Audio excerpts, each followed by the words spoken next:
ज्ञानतिमिरान्धस्य ज्ञानाञ्जनशलाकया चक्षुरुन्मिलितं येन तस्मै श्रीगुरवे नमः। श्रीचैतन्यमनोभीष्टं स्थापितं येन भूतले स्वयं रूपकदा मह्यं ददाति स्वपदान्तिकं। वन्देऽहं श्रीगुरुं श्रीयुतपदकमलं श्रीगुरून् वैष्णवांश्च श्रीरूपं साग्रजातं सहगणरघुनाथान्वितं तं सजीवं साद्वैतं सावधूतं परिजनसहितं कृष्णचैतन्यदेवं श्रीराधाकृष्णपादान् सहगणललिता श्रीविशाखान्वितांश्च। हे कृष्ण करुणा सिंधु दीनबंधो जगत्पते गोपेश गोपिकाकांत राधाकांत नमोस्तुते। तप्त कांचन गौरांगी राधे वृंदावनेश्वरी वृषभानुसुते देवी प्रणमामि हरिप्रिये। वाञ्छाकल्पतरुभ्यश्च कृपा सिन्धुभ्य एव च पतितानां पावनेभ्यो वैष्णवेभ्यो नमो नमः। अनंतकोटि वैष्णववृंद की जय।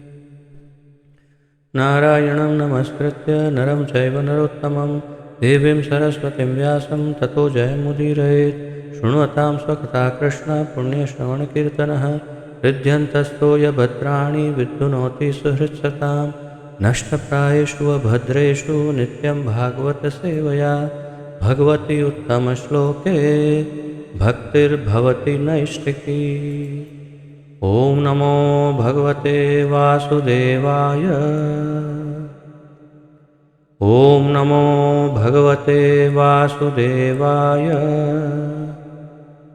ॐ नमो भगवते वासुदेवाय।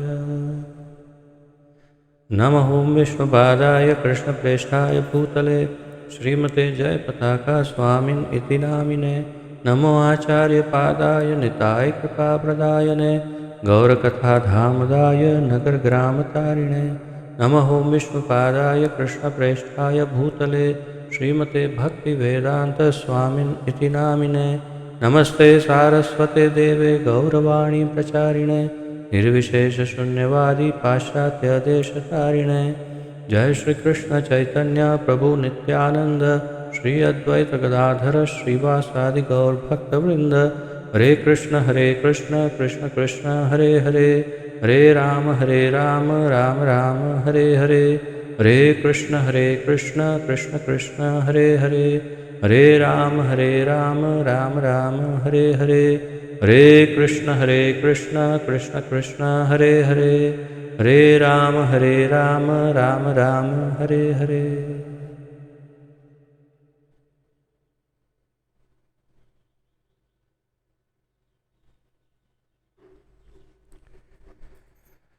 बहुत बहुत स्वागत है आप सबका आज के इस अत्यंत सुमधुर अत्यंत ज्ञानप्रद और अत्यंत मनोरम ज्ञान यज्ञ में, जिसके अंतर्गत हम सम्मिलित रूप से श्रीमद् भागवत महापुराण का अध्ययन कर रहे हैं। इसका आलेखन हमारे इस्कॉन के संस्थापक आचार्य श्रीमद् अभय चरणारविंद भक्तिवेदांत स्वामी श्रील प्रभुपाद जी ने किया है। श्रील प्रभुपाद की जय।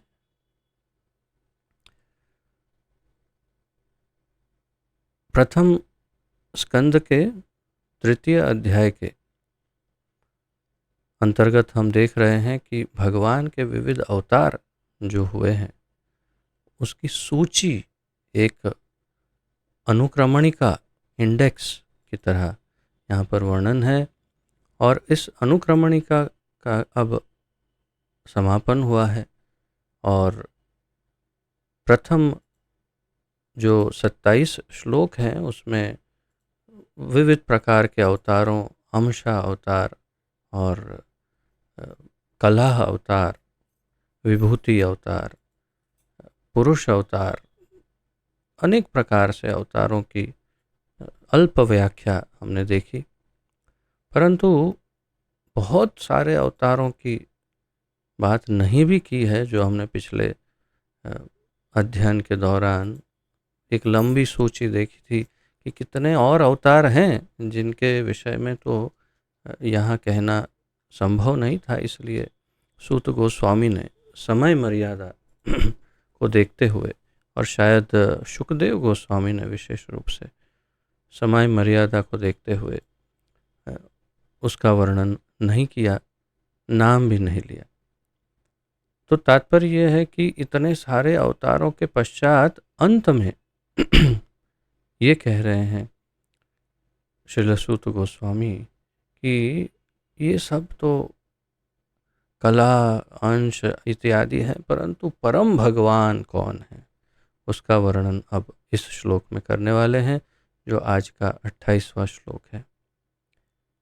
तो उससे पूर्व पिछले जो 3 श्लोकों का अध्ययन हमने किया उसका एक संक्षिप्त सारांश देखते हैं और फिर आज के श्लोक का अध्ययन प्रारंभ करते हैं।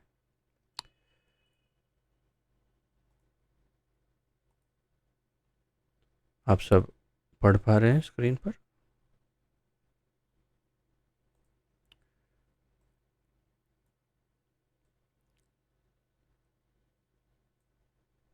तो 25वें श्लोक में हमने देखा था, तत्पश्चात सृष्टि के सर्वा भगवान 2 युगों के संधि काल में कल्कि अवतार के रूप में जन्म लेंगे और विष्णु यशा के पुत्र होंगे। उस समय पृथ्वी के शासक लुटेरे बन चुके होंगे। तो कल्कि अवतार का वर्णन यहाँ पर किया है, भविष्यवाणी की है कि कल्कि अवतार होगा। 26वें श्लोक में देखा, हे ब्राह्मणों, भगवान के अवतार उसी तरह असंख्य हैं जिस प्रकार अक्षय जल के स्रोत से निकलने वाले असंख्य झरने। अक्षय स्रोत बहुत बड़ा तालाब है, उसमें से अनेक झरने जिस प्रकार उत्पन्न होते हैं, उसी प्रकार असंख्य अवतार हैं भगवान के।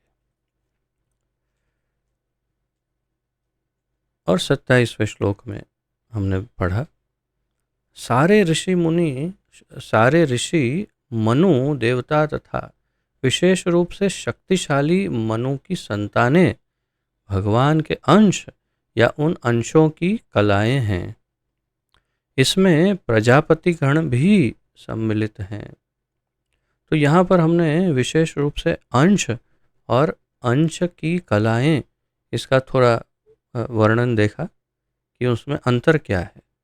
और जैसे विभूति किसे कहते हैं, शक्ति आवेश किसे कहते हैं, आवेश अवतार, शक्ति आवेश में भी 2 प्रकार, एक प्रत्यक्ष और एक अप्रत्यक्ष। और अंश अवतार में कौन से हैं, और ये सब हमने इसकी चर्चा की है। आज फिर से एक संक्षिप्त उसकी चर्चा देखेंगे इस आज के श्लोक में। और निश्चित रूप से इस श्लोक को आप कंठस्थ करिए। इसे विशेष रूप से जो प्रचारक गण हैं उनके लिए तो ये अत्यंत महत्वपूर्ण श्लोक है, क्योंकि श्रीमद् भागवत के अति महत्वपूर्ण श्लोकों में से एक है। श्रील जीव गोस्वामी और उनके अनुसार जो उन्होंने लिखा है टीका में, उनके अनुसार श्रील विश्वनाथ चक्रवर्ती ठाकुर ने भी ये स्थापित किया है। हम उसका भी सारांश आगे देखेंगे कि ये जो श्लोक है वो जीव गोस्वामी के अनुसार कहें तो ये श्लोकों का राजा है, या तो सिंह की तरह है। एक सिंह, एक राजा, जो अन्य आने वाले कई वर्णनों का ये स्रोत है। इस श्लोक से अन्य श्लोकों का उदाहरण लेना चाहिए, अर्थात अन्य श्लोकों में चाहे कुछ कहा हो, परंतु इस श्लोक को मुख्य सूत्र के रूप में समझना चाहिए। यही सबसे अधिक महत्वपूर्ण श्लोक है, ऐसा समझना चाहिए, ऐसा श्रील जीव गोस्वामी का मत है। और उन्होंने बहुत ही व्याकरण के गुह्य तत्वों को, संदर्भों को समझाते हुए ये समझाया। उदाहरण प्रस्तुत करके, श्लोकों का उदाहरण लेकर के उन्होंने बताया व्याकरण के नियमों के अनुसार इत्यादि, कि ये श्लोक जो है ये सबसे प्रमुख है, अन्य श्लोकों में चाहे कुछ भी लिखा हो। विशेष रूप से श्रील विश्वनाथ चक्रवर्ती ठाकुर ने इस प्रकार इसको उद्धृत किया। तो आइए इसका उच्चारण करते हैं, तत्पश्चात अध्ययन प्रारंभ करते हैं।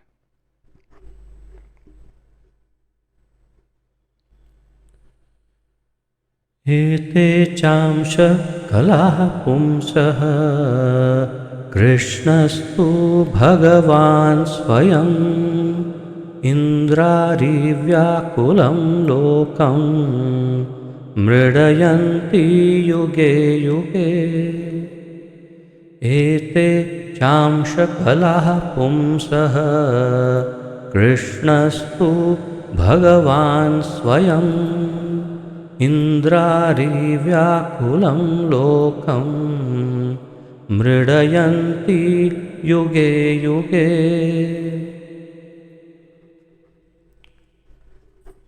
एते चांश कलाः पुंसः कृष्णस्तु भगवान् स्वयं इंद्रारी व्याकुलम लोकम मृडयन्ति युगे युगे। इस अध्ययन को प्रारंभ करने से पहले मैं आपको बताना चाहूँगा कि श्रील जीव गोस्वामी के अनुसार पहली लाइन को दूसरी लाइन से कोई लेना देना नहीं है। भगवत गीता में भी ऐसे कई श्लोक हैं जिसमें पहली लाइन और दूसरी लाइन का कोई संबंध नहीं दिखता है। जैसे 15.15 में देखें आप भगवत गीता में सर्वस्य चाहम रिद्धि सन्निविष्टो मत्त स्मृतिर्ज्ञान हो। और फिर दूसरी लाइन में कहते हैं मत्त स्मृतिर्ज्ञानम अपोहनम च वेदेश्च सर्वैर अहमेव वेद्यो वेदांत कृत वेद विदेव चाहम। उस लाइन को पहले की लाइन से डायरेक्ट कोई कनेक्शन दिखाई नहीं देता है। इसी प्रकार यहाँ पर जीव गोस्वामी का ये कहना है कि पहली लाइन जो है वही वास्तव में ये श्लोक है, दूसरी लाइन जो है वो पहले के जो अवतार हैं उनके संदर्भ में बताया गया है। मुख्य तो सबसे पहली लाइन है, पहला वाक्य इस श्लोक का। दूसरा वाक्य जो है वो पूर्व में जो अवतार वर्णित हुए उनके अनुसंधान में है। और इसी प्रकार सारे आचार्यों ने, श्रील विश्वनाथ चक्रवर्ती ठाकुर, श्रील श्रीधर स्वामी, सभी ने अपनी टीका के बिल्कुल अंतिम 1-2 लाइन में ही उसका वर्णन किया है। जो आखिरी लाइन है उसका वर्णन किसी ने भी विस्तरित नहीं किया है। तो प्रभुपाद जी से आज हम पहले पढ़ते हैं और फिर अन्य आचार्यों के क्या मत है उसका सारांश देखेंगे। पूर्ण रूप से स्टडी करना संभव ही नहीं है क्योंकि इतने विशाल सागर के समान लिखा है सबने टीकाएं, और इतने श्लोकों को उद्धृत किया है अलग अलग शास्त्रों को से कि यदि हम इसका पूर्ण अध्ययन करना चाहें सभी आचार्यों के मत अनुसार तो इसमें मेरे ख्याल से 2-3 दिन लग सकते हैं या ज़्यादा भी लग सकते हैं। तो जो महत्वपूर्ण है उस सार को हम ग्रहण करेंगे। पहले इसके शब्दार्थ देखते हैं और फिर अनुवाद श्रील प्रभुपाद जी का। एते ये सब, एते यानी ये सब, जो पहले ऊपर वर्णन हो चुका वो सब। एते का अर्थ है जो पूर्व में ऊपर वर्णन जिसका हुआ वो सब।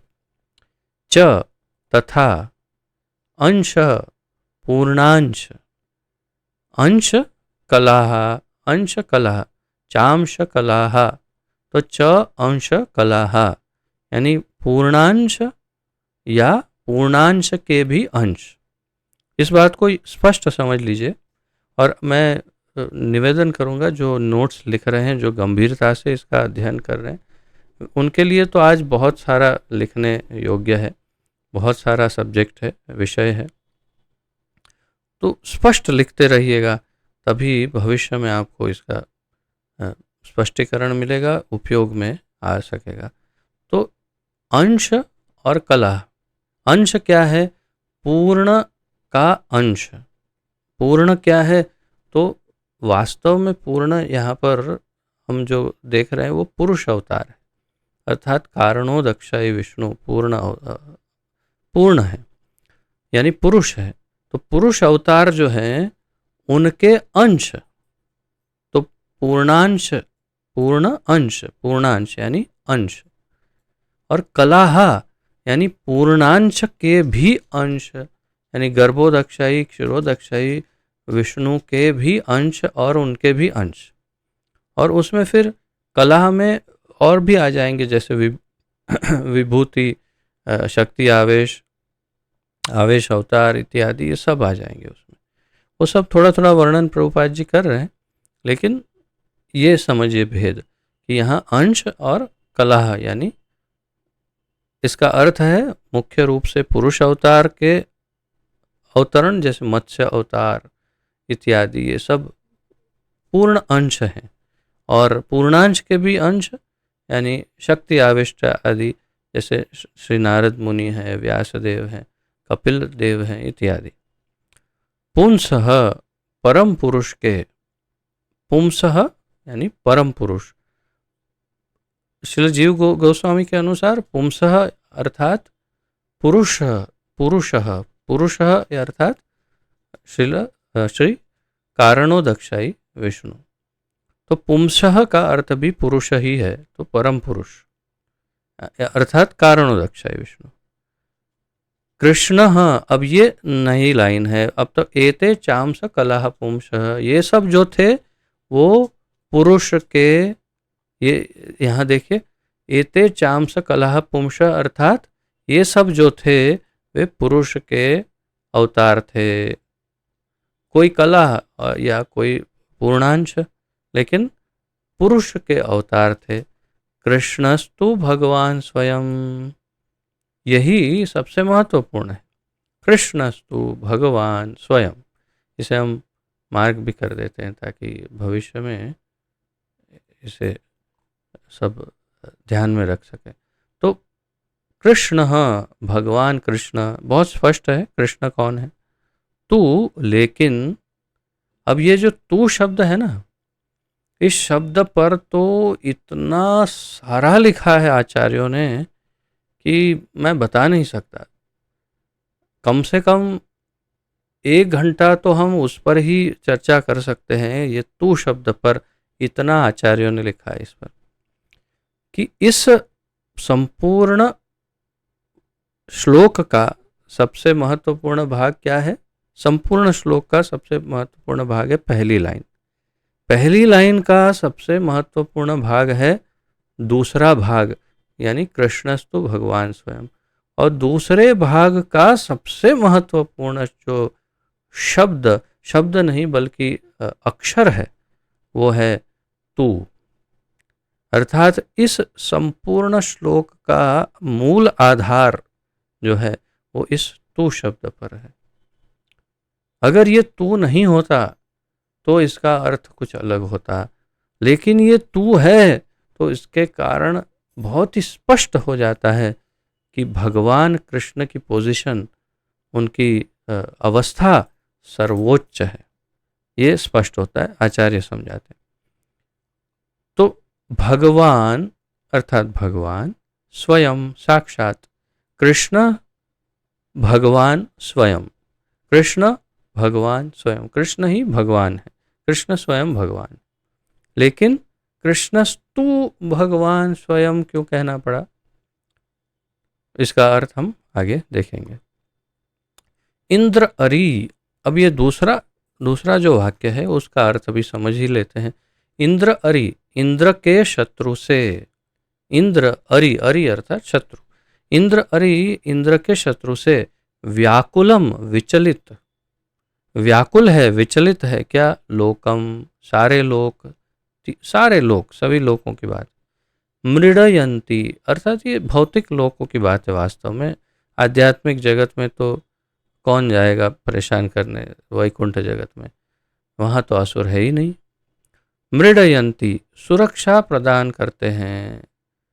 मृडयंती शब्द का अर्थ है सुरक्षा प्रदान करते हैं। और यदि आचार्यों के मत अनुसार देखें तो श्रील विश्वनाथ चक्रवर्ती ठाकुर, जो जिन्होंने मुख्य भाग, उन्होंने सब कुछ श्रील जीव गोस्वामी की टीका के अनुसार ही लिखा है श्रील विश्वनाथ चक्रवर्ती ने। तो श्रील जीव गोस्वामी के अनुसार मृडयंती शब्द का अर्थ है आनंद देते हैं। प्रभुपाद जी ने लिखा है सुरक्षा प्रदान करते हैं, आनंद देते हैं। क्यों आनंद मिलता है? सुरक्षा मिलेगी तभी तो आनंद मिलेगा ना। अगर असुरों से सुरक्षा प्राप्त होगी तभी तो आनंद भोग पाएंगे, नहीं तो आनंद मिलेगा कैसे? इसलिए प्रभुपाद जी ने लिखा है सुरक्षा प्रदान करते हैं, और आचार्य लिखते हैं आनंद प्रदान करते हैं सुरक्षा के माध्यम से। उसका अर्थ है मृडयंती युगे युगे, विभिन्न युगों में। तो ये वैसे ही लगभग ये दूसरी लाइन जो है वो उसी प्रकार जैसे भगवद गीता में कहें संभवामि युगे युगे, उसी प्रकार का ये इसका अर्थ है। और विनाशाय च दुष्कृताम धर्म संस्थापना, तो मृडयंती यानी मैं सुरक्षा प्रदान करके, भगवान सुरक्षा प्रदान करके आनंद देते हैं भक्तों को या उनके निजी गणों को, सेवक या उनके भक्त मूल रूप से। अब इसका हम अनुवाद देखते हैं श्रील प्रभुपाद जी द्वारा। उपर्युक्त सारे अवतार या तो भगवान के पूर्ण अंश या पूर्णांश के अंश यानी कलाएं हैं, लेकिन श्री कृष्ण तो आदि पूर्ण पुरुषोत्तम भगवान हैं। वे सब विभिन्न लोकों में नास्तिक, वे सब यानी पहले के जो अवतार हैं उनकी बात है, वे सब विभिन्न लोकों में नास्तिकों द्वारा उपद्रव किए जाने पर प्रकट होते हैं। भगवान आस्तिकों की रक्षा करने के लिए अवतरित होते हैं। तो इसका आप ये देखिए कि किस प्रकार विभाजन किया है इन शब्दों का, इन वाक्यों का कैसे विभाजन करके श्रील प्रभुपाद जी ने लिखा है, वो देखने योग्य है, बहुत सुंदर। उपर्युक्त सारे अवतार या तो भगवान के पूर्ण अंश या पूर्ण अंश के अंश हैं, कलाएं, वो तो हमने स्पष्ट कर लिया, लेकिन कृष्ण तो आदि पुरुषोत्तम भगवान हैं। बस यही, जैसे मैंने कहा, बहुत ही स्पष्ट है, यही वाक्य सबसे महत्वपूर्ण है। और जैसे श्रील जीव गोस्वामी कहते हैं सबसे महत्वपूर्ण सूत्र ही यही है। तो कृष्ण तो आदि पूर्ण पुरुषोत्तम भगवान है। वे सब विभिन्न लोक यानी जो पहले उपर्युक्त जो अवतारों का वर्णन हुए, वे सब विभिन्न लोकों में नास्तिकों द्वारा या असुरों द्वारा उपद्रव किए जाने पर प्रकट होते हैं। तो ऊपर जितने भी अवतारों का वर्णन हुआ, वे सारे अवतार कब प्रकट होते हैं? जब कोई ना कोई या तो विपदा आती है, विपत्ति, तकलीफ, कष्ट आता है, या ज्ञान का, धर्म का नाश होता है, लोप होता है तब, या मुख्य रूप से जैसे यहाँ कहा कि जब कभी कोई असुर किसी को कष्ट पहुंचाता है, इन लोगों को कष्ट पहुंचा, बहुत सारे लोगों को कष्ट पहुंचा रहा है, तब उनका नाश करने के लिए ये प्रकट होते हैं। और दूसरा कार्य क्या करते हैं? जैसे वही विनाशाय च दुष्कृताम धर्म संस्थापन, तो भगवान आस्तिकों के रक्षा करने के लिए अवतरित होते हैं, और अपने जो बहुत ही प्रियजन हैं, जो भक्त हैं, उनके जो ऐसे अनेक, देखिए भक्तों की तो बहुत बड़ी एक वाइड रेंज जिसे कह सकते हैं हो सकता है। जैसे हम यहाँ श्री वृंदावन धाम में इतनी जबरदस्त भीड़ लगी रहती है, लेकिन अनेक प्रकार के लोग दिखते हैं। कुछ ऐसे हैं जो बिल्कुल अति आधुनिक पाश्चात्य जगत के वस्त्रों को पहनकर, जिन्हें हम घर में भी पहनना पसंद ना करें, ऐसे वस्त्र पहन के यहाँ दर्शन करने आते हैं। और ऐसे भी हैं यहाँ बसते हैं जो अपने रूम से बाहर नहीं निकलते, सतत निरंतर भजन करते। ऐसे भी यहाँ बसते हैं जो पूरे विश्व में प्रचार भी करते हैं। तात्पर्य यह है कि यहाँ अनेक तो सभी को एक कैटेगरी में तो नहीं डाल सकते, एक स्तर पर तो सभी, लेकिन सब भक्त हैं।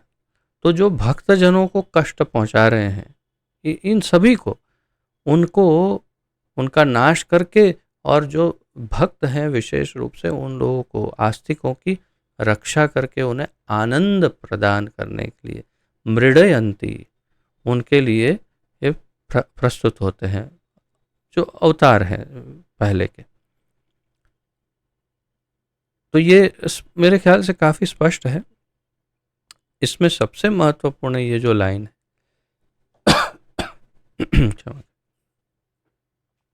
श्री कृष्ण तो आदि पूर्ण पुरुषोत्तम भगवान है, इसी को विस्तरित करने के लिए ये पूरा का पूरा जो सार है वो हम इस टीका में देखेंगे। रिमूव स्मॉल वन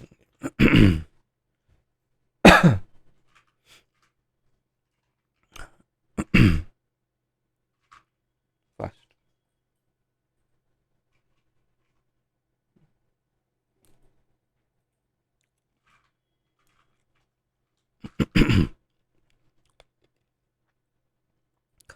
तात्पर्य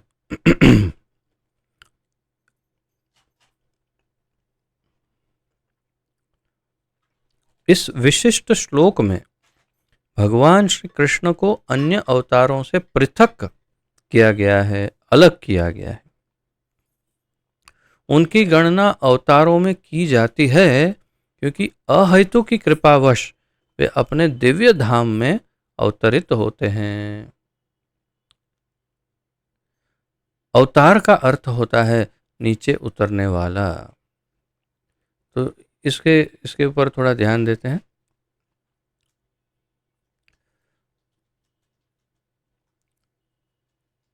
तो इस विशिष्ट श्लोक में प्रभुपाद जी कह रहे हैं श्री कृष्ण को अन्य अवतारों से अलग किया गया है, पृथक, और उनकी गणना फिर भी अवतारों में की गई है या की जाती है। आगे श्रील जीव गोस्वामी विश्वनाथ चक्रवर्ती ठाकुर, श्रील विश्वनाथ चक्रवर्ती ठाकुर ने बहुत ही, उनकी लिखने की स्टाइल मुझे बहुत ही पसंद आई। उन्होंने बहुत ही अद्भुत ढंग से लिखा है, आधुनिक ढंग से, जैसे आजकल के मैथमेटिशियन या वैज्ञानिक जैसे लिखते हैं उस प्रकार से उन्होंने टीका लिखी। प्रारंभ किया प्रश्न से और फिर उसका उत्तर दिया। उसी प्रकार बीच में उन्होंने अपनी ही बात को चैलेंज किया, अपनी बात को, कि कृष्ण ही भगवान स्वयं है, लेकिन आगे इस श्लोक में तो बताया कि कृष्ण तो इनके अंश हैं, कृष्ण तो नारायण के अवतार हैं, कृष्ण तो ऐसा तो लिखा हुआ है शास्त्र में।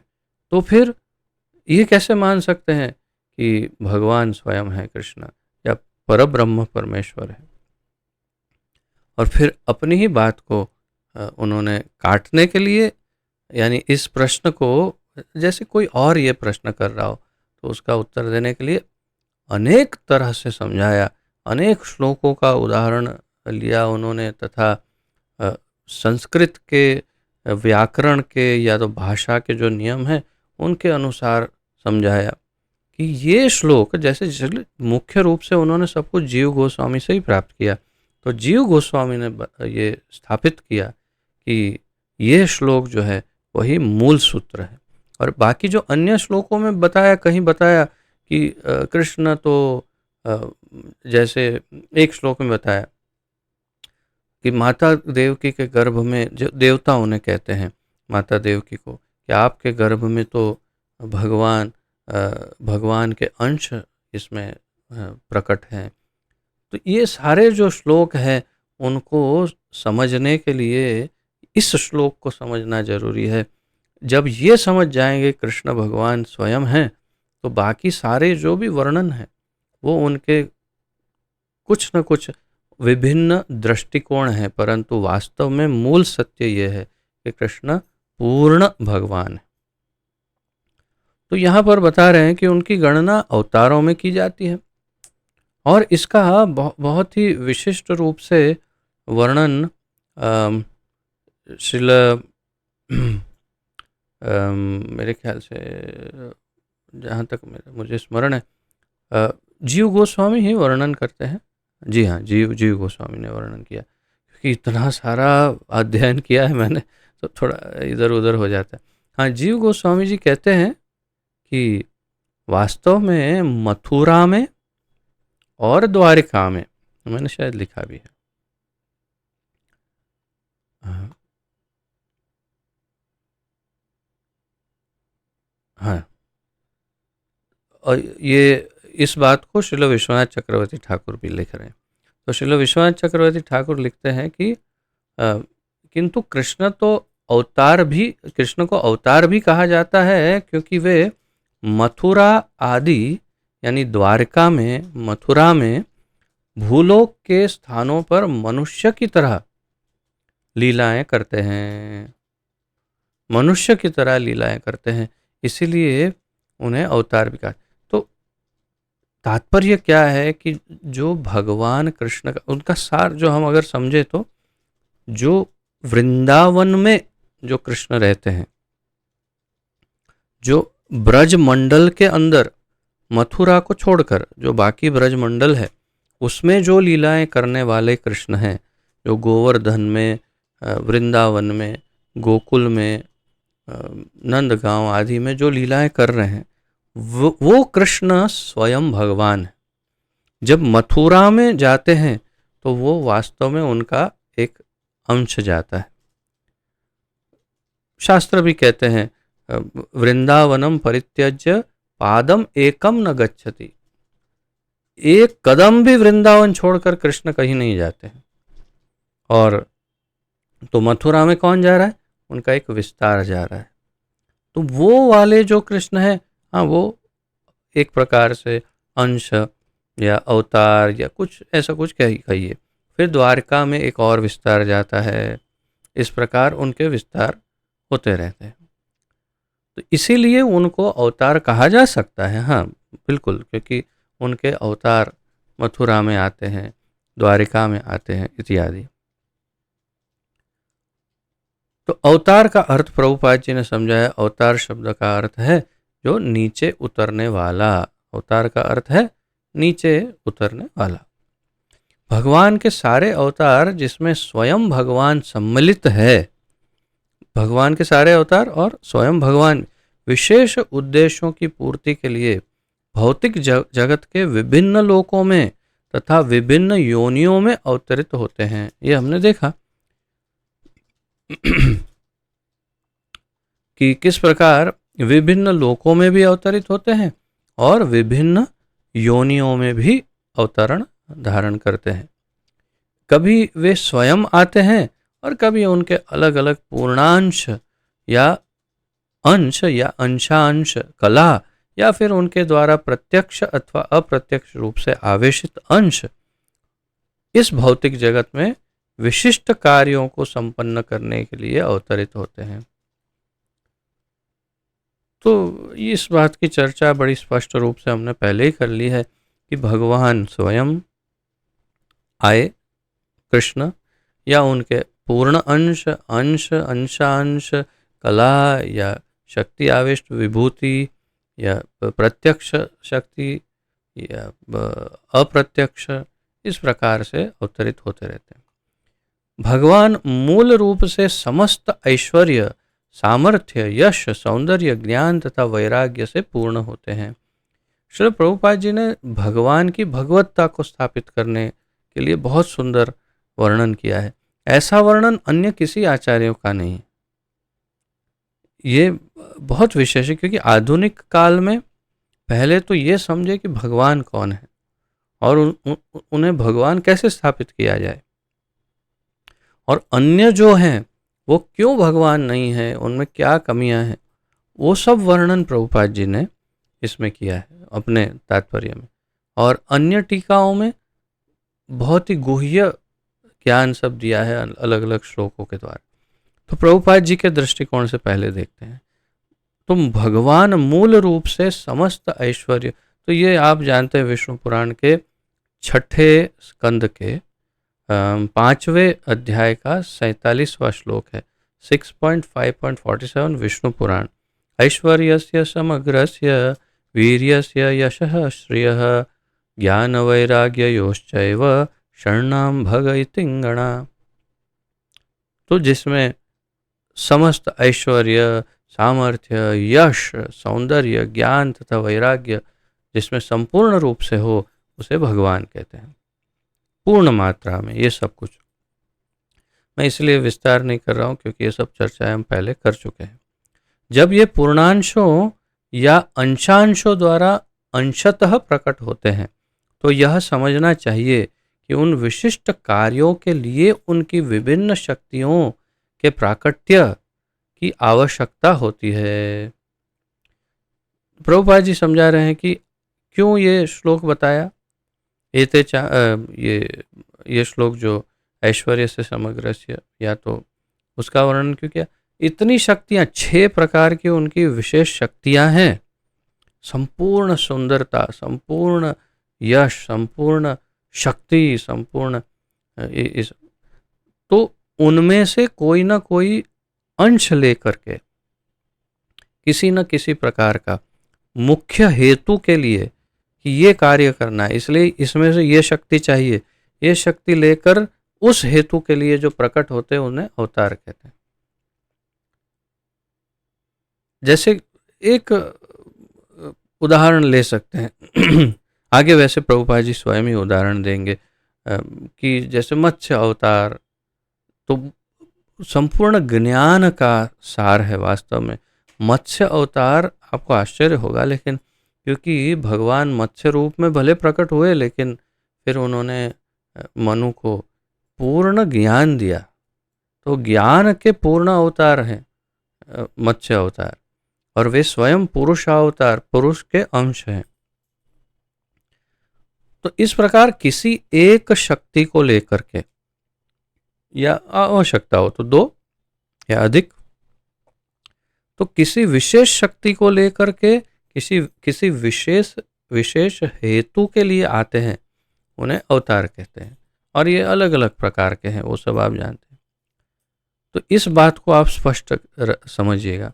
जब कमरे में, और फिर उदाहरण दिया प्रभुपाद जी ने, बिजली के छोटे छोटे लट्टू जलते हैं। अब लट्टू शब्द से आप आश्चर्यचकित, लट्टू बहुत ही अपभ्रंशित भाषा में, सामान्य भाषा में तो बहुत ही ऐसे वैसे भी उपयोग में आता है, लेकिन लट्टू का एक अर्थ है जो गोल गोल घूमता है, टॉप इंग्लिश में कहते हैं, जो रस्सी से घुमाते हैं। अब जब मैंने इंग्लिश में पढ़ा, प्रभुपाद जी लिखते हैं बल्ब। बल्ब सब समझते हैं, बल्ब को लट्टू हिंदी में लिखा है अनुवादक श्री ने। तो जब कमरे में बिजली के छोटे छोटे बल्ब प्रकाशित होते हैं, अब जलते हैं लिखा है, तो ये सामान्य भाषा में तो जलते तो है नहीं, वो प्रकाशित होते हैं।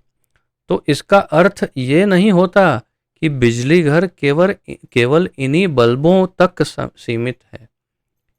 अर्थात यदि आपके घर में बल्ब्स हैं, वो प्रकाशित हो रहे हैं, तो क्या मुख्य बिजली घर जो है वो सिर्फ इन बल्ब को प्रकाशित करने के लिए ही है? नहीं, उसी बिजली घर से भारी क्षमता वाले बड़े बड़े औद्योगिक डायनेमो चलाए जा सकते हैं।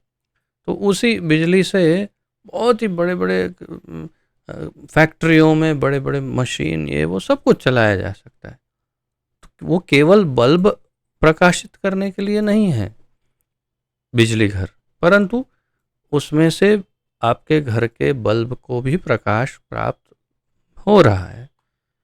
इसी प्रकार भगवान के अवतार सीमित शक्ति का ही प्रदर्शन करते हैं, क्योंकि उस समय उतनी ही शक्ति की आवश्यकता होती है। ये बहुत महत्वपूर्ण वाक्य है कि भगवान के अवतार सीमित शक्ति का ही प्रदर्शन करते हैं,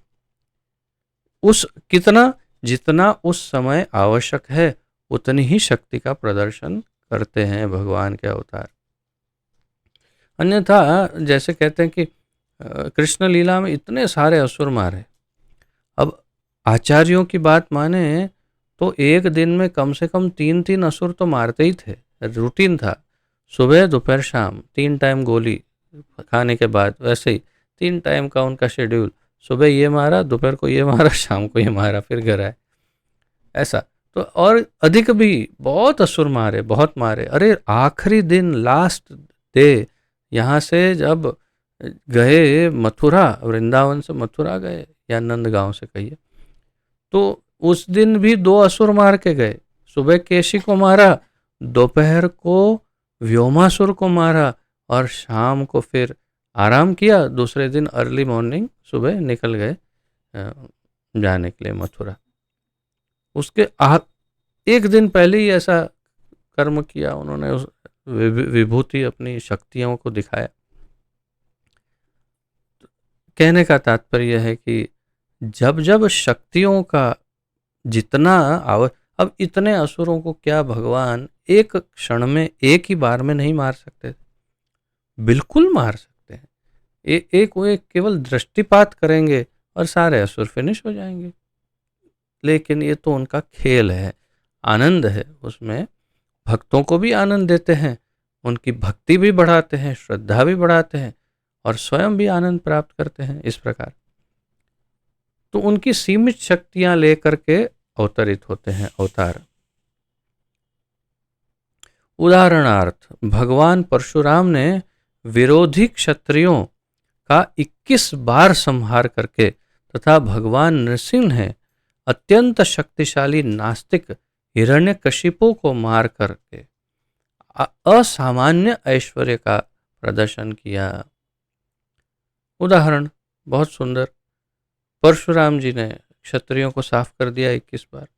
हिरण्यकशिपु को मारने के लिए नरसिंहदेव आए और उन्होंने उसे मारा, और बाकी अन्य असुर जो थे उस उनके राज्य में, वो उनको भी मार दिया। हिरण्यकशिपु इतना शक्तिशाली था कि उसके यहाँ पर मोहे लिखा है, लेकिन भौवें होना चाहिए। भौवें और टेढ़ी करने से ही, फिर यहाँ लिखा है कांपने लगते थे, लेकिन बीच का पूरा भूल गए हैं लिखना, या तो टाइप करना है, प्रिंटिंग मिस्टेक होगी, कि सारे देवी देवता, सारे देवतागण उनसे कांपने लगते थे। तो हिरण्यकशिपु इतना शक्तिशाली था कि वो अपनी भौहें, यानी ये जो आईब्रोज है, उसे अगर वो ऐसा टेढ़ी करता, ऐसा अगर टेढ़ी करते, तो ऐसा देखने से ही सारे देवता कांपने लग जाते थे। ऐसा ऐसा शक्तिशाली असुर था, सामान्य असुर नहीं था हिरण्यकशिपु। तो उच्च लोकों के देवता आयु, सौंदर्य, संपत्ति, साज सामग्री तथा अन्य मामलों में यहाँ तक कि यहाँ के धनी से धनी मनुष्य से बढ़चढ़ कर होते हैं। प्रभुपाद जी समझाते हैं कि अगर कोई विदेशी लोग पढ़े, उन्हें समझ में नहीं आया कौन है देवता, हमसे बहुत ज़्यादा श्रेष्ठ होते हैं देवता, हर तरह से, शक्ति में भी, संपत्ति में, आयु में, सौंदर्य में इत्यादि, धन में। तो भी वे सब हिरण्यकशिपु से भयभीत थे। तो इतने शक्तिशाली देवता भी सारे हिरण्यकशिपु से भयभीत थे। इस प्रकार हम कल्पना कर सकते हैं कि इस भौतिक जगत में हिरण्यकशिपु कितना शक्तिशाली था, किंतु भगवान नृसिंह ने अपने नाखूनों से इस हिरण्यकशिपु के भी खंड खंड कर दिए, टुकड़े टुकड़े। इसका अर्थ यह हुआ कि भौतिक दृष्टि से कोई चाहे कितना ही बलशाली क्यों न हो, वह भगवान के नाखूनों की शक्ति का सामना नहीं कर सकता। प्रभुपाद जी बहुत सामान्य उदाहरण दे कि चाहे कितना भी शक्तिशाली क्यों ना हो, यानी हिरण्यकशिपु वास्तव में बहुत ही अधिक शक्तिशाली था, और देवतागण भी सारे उनसे भयभीत थे, और एक प्रकार से लगभग बस भगवान ही बनने वाला था, ऐसा कह सकते हैं, इतना शक्तिशाली। लेकिन वो भगवान के नाखूनों से पूरा टुकड़े टुकड़े हो गया। अर्थात इतना शक्तिशाली भी हो तो भी भगवान के नाखूनों के बराबर नहीं है। रावण भी, अब देखिए, इतना शक्तिशाली, सारे देवता भयभीत उससे, सारे ग्रहों को अपने दरबार में दबा के रखा था और पूरे त्रिलोक को हिला रहा था, ऐसा कहते हैं, त्रिलोक विजेता रावण, ऐसा कहा जाता। भगवान श्री रामचंद्र के एक मात्र तीर से, एक बाण से वध हो गया, समाप्त हो गया। तात्पर्य ये है कि भगवान की शक्ति के सामने ये कोई भी कुछ नहीं है, लेकिन भगवान फिर भी अपनी सीमित शक्ति को ही प्रदर्शित करते हैं। भगवान श्री रामचंद्र जब उनको पता चला कि माता सीता को लेकर चला गया है रावण, तो वास्तव में तो छाया सीता को ले गया था। वास्तविक सीता देवी को तो अग्नि को अर्पित कर दिया था। अब वहाँ बैठे बैठे भगवान दंडकारण्य में एक तिनका घास का उठाते और ऐसे छोड़ते तो रावण वहीं समाप्त हो जाता, संपूर्ण लंका समेत। और फिर भी माता सीता सुरक्षित रहती। इतनी शक्ति तो है ही, क्योंकि स्वयं भगवान है। 14 कलाओं से निर्मित है भगवान श्री रामचंद्र। कोई पूर्ण पुरुष अवतार, पूरे पूर्ण रूप से रामचंद्र है, अर्थात कारणोदक्षाई विष्णु स्वयं ही है, ऐसा मान सकते हैं। लेकिन उन्होंने सीमित शक्ति का प्रदर्शन किया। इसी प्रकार जमदाग्नि, ये देखिए जामदग्न्य, ये शब्द जो है ना, उस पर इसलिए मैं विशेष ध्यान देना चाह रहा हूँ। जामदग्न्य जमदग्नि के पुत्र का नाम है। जमदग्नि ऋषि के पुत्र का नाम है जामदग्न्य। तो जमदग्नि ऋषि कौन है? ब्रह्मा जी के पुत्र भृगु ऋषि और उनके वंश में प्रकट हुए जमदग्नि ऋषि।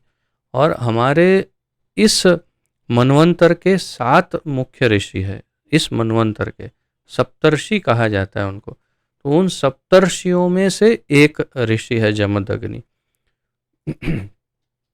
अर्थात बड़े महत्वपूर्ण ऋषि है जमदग्नि ऋषि। उनके पुत्र कौन है?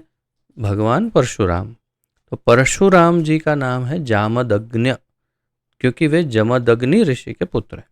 तो इस प्रकार जामदग्न्य यानी परशुराम जी ने समस्त अवज्ञाकारी राजाओं को उनके राज्यों में जाकर मारने की दैवी शक्ति दिखलाई। इतने शक्तिशाली थे कि राज्य में अकेले पूरे राज्य में सेनाओं के मध्य अकेले हाथ में एक धनुष, एक परशु, 2 लेकर के सब जैसे पता नहीं कैसे कैसे करते होंगे, सफाया करते सारे क्षत्रियों को साफ करके पूरा नगर खाली करके बाहर निकलते थे।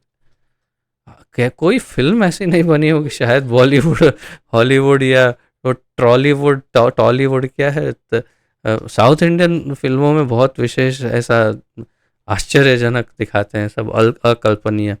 तो वो टॉलीवुड में भी ऐसी फिल्म नहीं बनी होगी, या बॉलीवुड में भी नहीं, या हॉलीवुड में भी नहीं, कि बहुत ही ज़बरदस्त। बस नगर में घुसे, बाहर निकले तो अकेले, पूरा नगर साफ, और अकेले गए अकेले आए। ऐसा हीरो कहाँ देखने को मिलेगा, सुपर हीरो। तो ऐसे वंडरफुल हीरो जामदग्नि परशुराम जी, ऐसी दैवी शक्ति उन्होंने दिखाई। भगवान के शक्ति आवेश अवतार नारद तथा पूर्ण अंश अवतार वराह तथा अप्रत्यक्ष अवतार भगवान बुद्ध ने जन समूह में श्रद्धा उत्पन्न की। श्रील प्रभुपाद जी ने ये सब जो वर्णन किया है ना, वो वास्तव में श्रील जीव गोस्वामी की टीका से उन्होंने लिया है। श्रील जीव गोस्वामी ने जो जो वर्णन किए उनका ही सार प्रस्तुत किया है श्रील प्रभुपाद जी ने। और जीव गोस्वामी ने, विश्वनाथ चक्रवर्ती ठाकुर जी ने, इन्होंने तो शास्त्रों के श्लोकों से सब प्रमाण दे करके ये सब लिखा है। अनेक श्लोकों को उन्होंने उद्धृत किया और बताया कि किस प्रकार कहाँ कहाँ कौन से शास्त्रों में भगवान के अवतारों और उनकी शक्तियों का वर्णन है।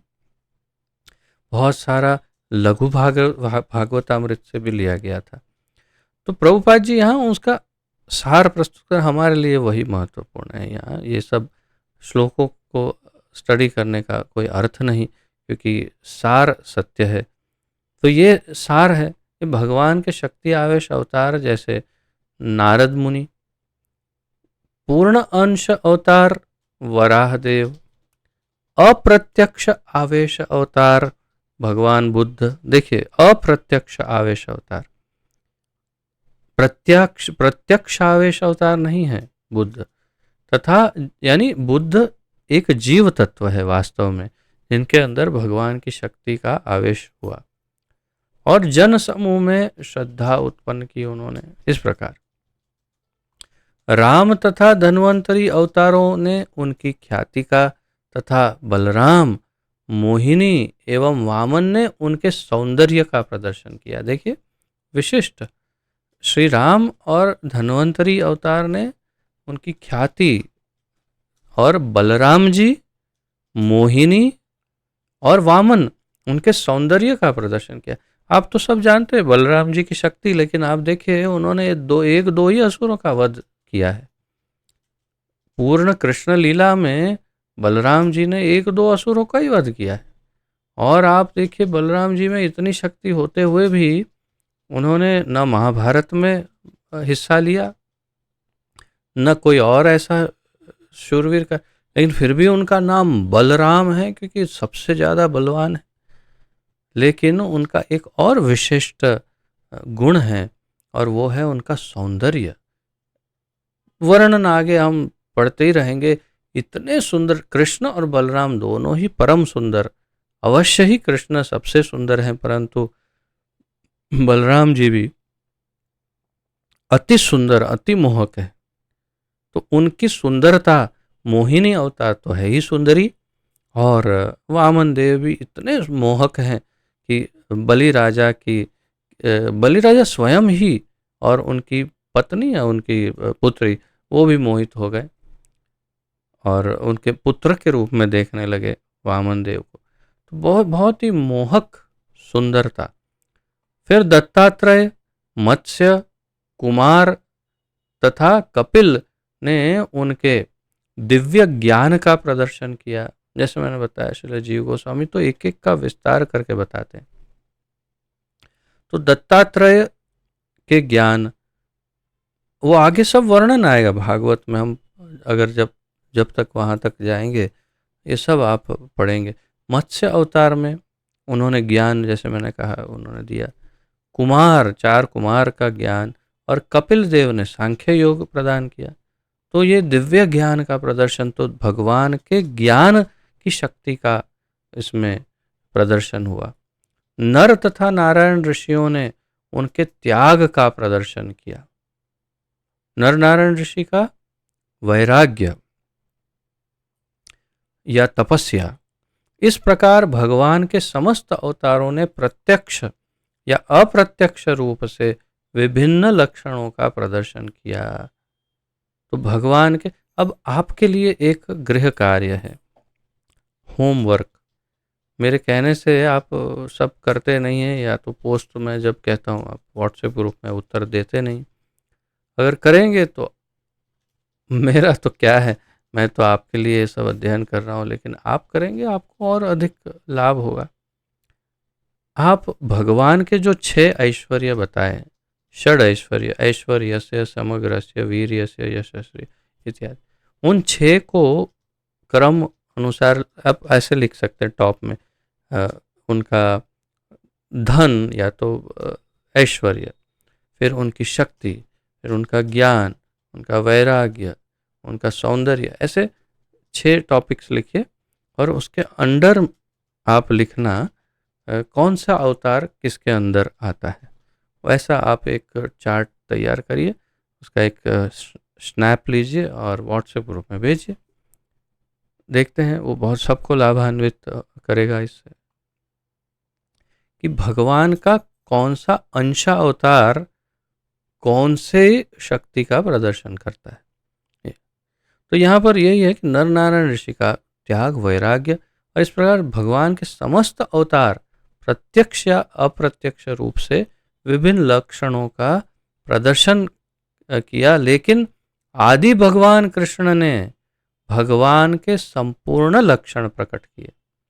लेकिन कृष्णस्तु भगवान स्वयं, क्यों? क्योंकि उन्होंने सभी 6 ऐश्वर्यों का प्रदर्शन किया संपूर्ण रूप से उनके अवतरण में।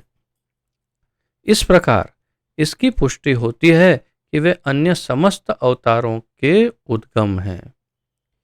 तो उनके जैसे भगवान किसे कहते हैं, तो उसके तीन मुख्य हिस्से, उनके अंदर 6 ऐश्वर्य पूर्ण मात्रा में होने चाहिए, उनके अंदर 16 कलाएं पूर्ण मात्रा में होनी चाहिए, और उनके अंदर 64 गुण पूर्ण मात्रा में होने चाहिए।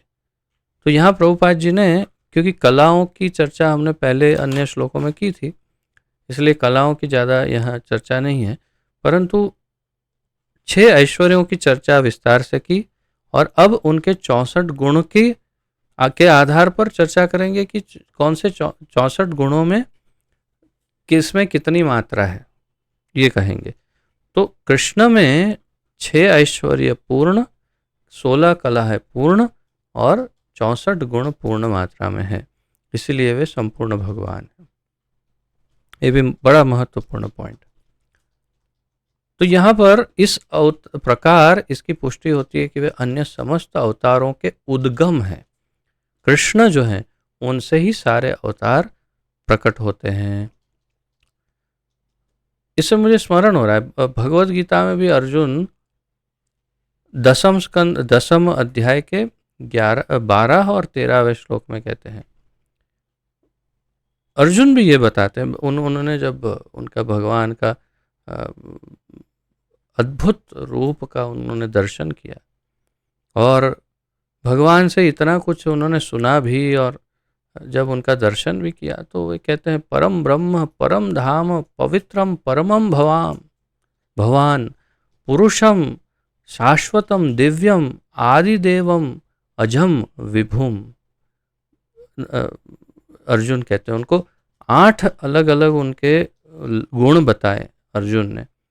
परम ब्रह्म आप हैं, परम धाम आप हैं, पवित्रम परमम आप परम पवित्र है भगवान, पुरुषम शाश्वतम आप शाश्वत पुरुष हैं, पुरुषम शाश्वतम दिव्यम आदिदेवम सबके मूल है, आदि है, सारे अवतार आपसे ही प्रकट होते हैं।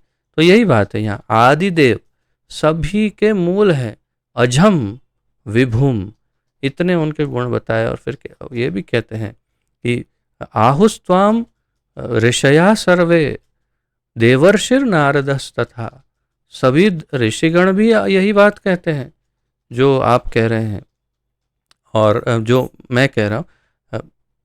आहुस्त्वाम ऋषया सर्वे, सभी ऋषि ये कहते हैं, और फिर उदाहरण देते हैं देवर्षिर नारदस्तथा, जैसे देवर्षि नारद और असितो देवलो व्यासः।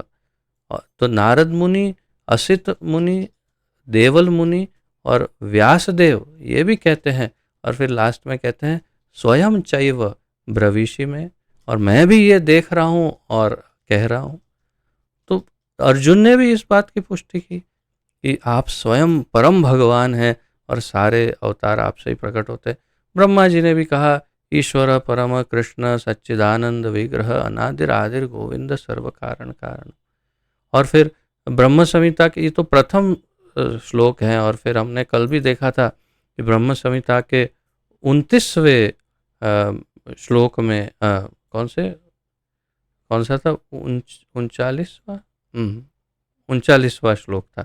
ब्रह्म संहिता के 39वें श्लोक में भी कहते हैं यही बात भगवान। हाँ, 5.39 में रामादि मूर्तिषु कला नियमेन तिष्ठन् नानावतारम अकरोद भुवनेषु किंतु कृष्ण स्वयं संभवत परमः पुमान्यो। भगवान कृष्ण तो स्वयं ही आ जाते हैं, वो कोई अवतार नहीं है। गोविंदम आदि पुरुषम तमहम भजामि, ब्रह्मा जी 5.39 में ब्रह्म संहिता में भी यही कहते हैं।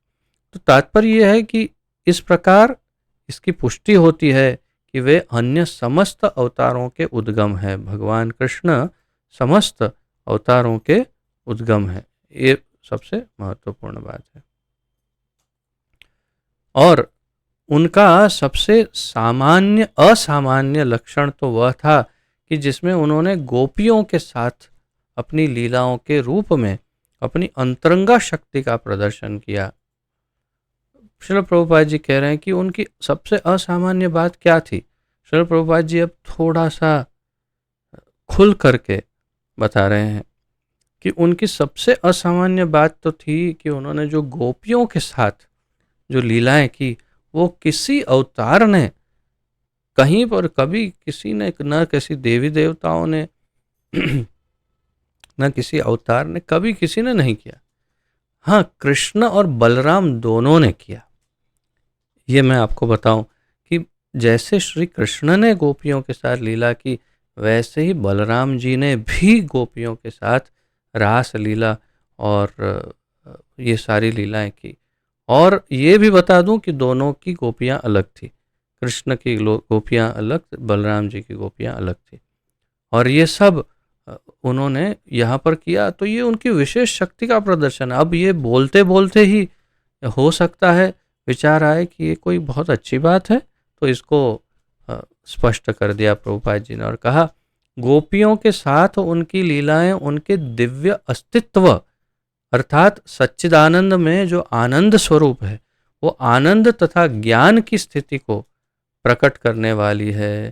तो दिव्य अस्तित्व, आनंद तथा ज्ञान की स्थिति यानी सच्चित आनंद की स्थिति को प्रकट करने वाली है गोपियों के साथ की उनकी लीला। यद्यपि ये ऊपर से प्रणय या काम जैसी लगती है, लेकिन वास्तव में ये काम या प्रणय नहीं है। ये उनके अपनी ही शक्ति, निज शक्ति के साथ उनकी लीला है। वे अपने आप में अपनी शक्ति के साथ चाहे कुछ भी करें, हम कौन हैं बोलने वाले। जैसे मैंने पहले भी ये उदाहरण दिया था एक बार कि एक पति पत्नी है, वो सोचते हैं कि चलो आज कुछ खेल करते हैं। क्या वो कहते हैं कि तुम एक सामान्य लड़की बन जाओ और मैं एक तुम्हारा प्रेमी बन जाता हूँ, और ऐसा मान लेते कि हमारी शादी हुई ही नहीं। और एक प्रेमी और प्रेमिका की तरह एक खेल करते हैं और बहुत आनंद आता है, बहुत ही अच्छा। और फिर बाद में खेल समाप्त हो जाए, बोलते हैं चलो चलो अभी अपने अपने काम पर लग जाते हैं, क्योंकि है तो पति पत्नी। तो वैसा ही ठाकुर जी करते हैं। अपनी निज शक्ति, अंतरंगा शक्ति जो है, उसी अंतरंगा शक्ति का विस्तार करके श्रीमती राधा रानी तथा गोपियों के रूप में विस्तरित करके और फिर उन्हीं के साथ लीला करके, तो उसमें कौन सी गलत बात है। अपनी निज शक्ति है, अंतरंगा शक्ति है जो उन्हीं की शक्ति है। और इसीलिए गोपियाँ गोपी गीत में बताती है कि हमारे वास्तविक पति तो आप ही हैं, हम तो डुप्लीकेट पति को छोड़ करके आइए। इसी प्रकार तो गोपियों के साथ उनकी लीलाओं के प्रति विशेष आसक्ति का कभी गलत अर्थ नहीं लगाना चाहिए। और श्रील प्रभुपाद जी ये स्पष्ट भी कर रहे हैं कि गोपियों के साथ उनकी जो लीलाएं हैं, उनको या उनके प्रति उनकी जो आसक्ति है, भगवान की आसक्ति गोपियों के प्रति, उससे कोई गलत अर्थ नहीं लगाना चाहिए। भागवत के दशम स्कंद में इन लीलाओं का वर्णन है, लेकिन तब तक कैसे पहुंचे, तो गोपियों के साथ कृष्ण की लीलाओं के दिव्य स्वरूप को समझ पाने के लिए किसी भी जिज्ञासु को यह भागवत अन्य 9 स्कंदों द्वारा धीरे धीरे अग्रसर कराता है। अर्थात धीरे धीरे आप भागवत जैसे पढ़ते जाएंगे, दशम स्कंद तक पहुंच जाएंगे, तब तक परिपक्व हो जाएंगे भगवान की उन दिव्य, अद्भुत और अचिंत्य लीलाओं को समझने के लिए। तब आप उसमें दोष नहीं देखेंगे, तब हम उनमें भगवान की दिव्यता को देखेंगे, प्रेम को देखेंगे अपने भक्तों के प्रति, या उनकी दिव्य लीलाओं को समझ पाएंगे। हम अन्यथा सीधे अगर दशम स्कंद को पढ़ेंगे तो नहीं समझ पाएंगे और अपराध कर बैठेंगे उनके चरणों में। श्रील जीव गोस्वामी के कथनानुसार यह शास्त्र सम्मत है कि भगवान कृष्ण अन्य समस्त अवतारों के उद्गम हैं। श्रील जीव गोस्वामी ने बड़े विस्तार से अनेक श्लोकों द्वारा समझाया कि कृष्ण समस्त अवतारों के मूल है, उद्गम है। और मैंने कहा जैसे उन्होंने विशेष रूप से तू शब्द पर ही भार दिया, श्रील जीव गोस्वामी ने। तू शब्द का अर्थ उन्होंने बहुत ही विस्तार से समझाया कि तू शब्द क्यों है, कृष्णस्तु भगवान स्वयं क्यों कहा। इसलिए क्योंकि उस एक तू शब्द से ये स्पष्ट हो जाता है कि कृष्ण ही स्वयं भगवान है।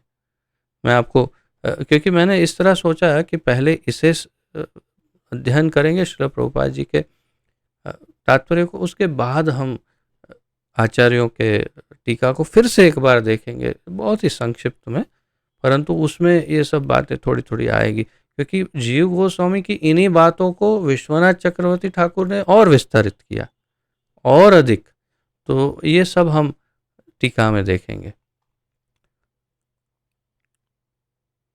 ऐसा नहीं है कि भगवान कृष्ण के अवतार का कोई स्रोत है, ऐसा नहीं है कि भगवान कृष्ण का भी कोई मूल है, ऐसा नहीं है।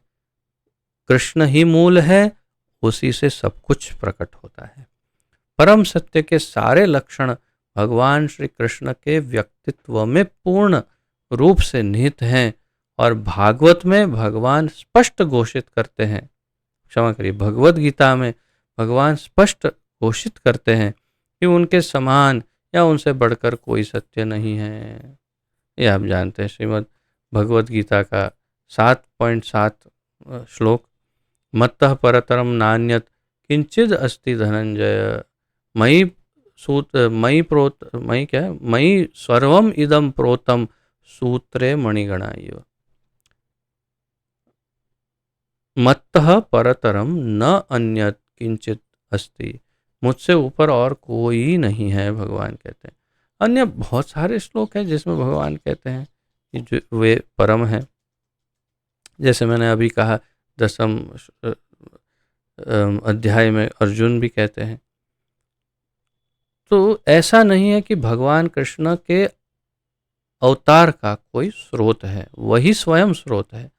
परम सत्य के सारे लक्षण भगवान श्री कृष्ण के व्यक्तित्व में पूर्ण रूप से निहित हैं। इस बात को समझिए, परम सत्य के सारे लक्षण भगवान श्री कृष्ण के व्यक्तित्व में पूर्ण रूप से निहित हैं। बहुत ही महत्वपूर्ण वाक्य है। परम सत्य के सारे लक्षण, परब्रह्म, इसीलिए अर्जुन कहते हैं परम ब्रह्म परम धाम पवित्रम परमम भवान, आप स्वयं परम ब्रह्म परमेश्वर हैं।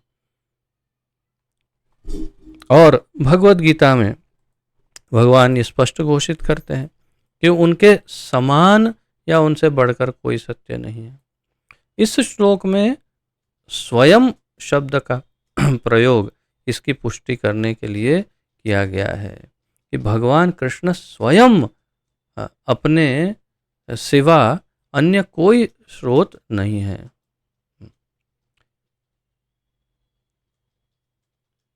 यही जीव गोस्वामी ने, श्रील जीव गोस्वामी भी इसी प्रकार करते, पहले तू का बहुत विस्तार किया और फिर उन्होंने स्वयं शब्द का अर्थ समझाया कि जैसे तू महत्वपूर्ण है, कृष्ण तू भगवान, लेकिन स्वयं शब्द का भी बहुत अर्थ बहुत ही महत्वपूर्ण है।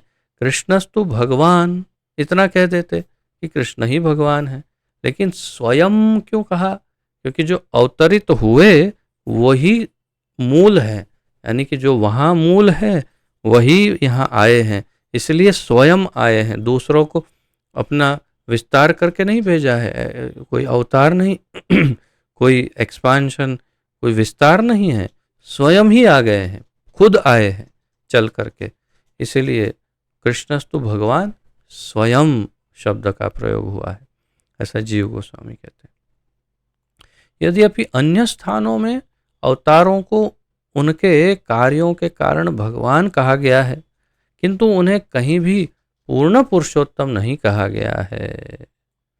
ये भी देखिए कि उनके अवतारों को यदि भगवान कहा गया है, ये हो सकता है कि उनके अवतारों को भगवान कहा, भगवान तो है ही, क्यों नहीं, लेकिन कहीं भी उन्हें पूर्ण पुरुषोत्तम भगवान, परब्रह्म परमेश्वर भगवान या मूल अंशी नहीं कहा गया है। जैसे श्री विश्वनाथ चक्रवर्ती ठाकुर अंश और अंशी शब्दों पर काफ़ी भार देते हैं। तो अंशी अंशी जो है वो मूल है, अंश उनका विस्तार।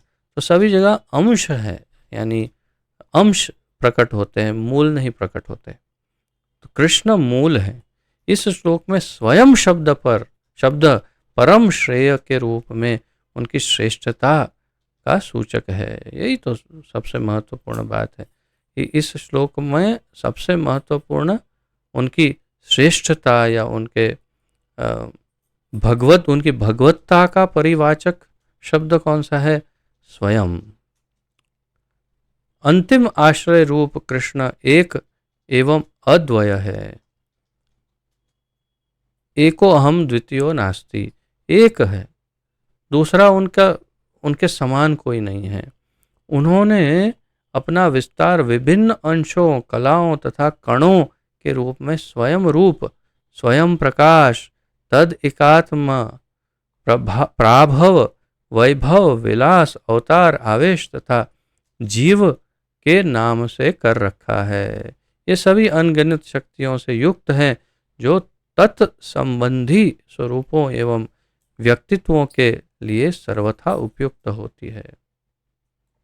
लिखना है आपको, लिख सकते हैं।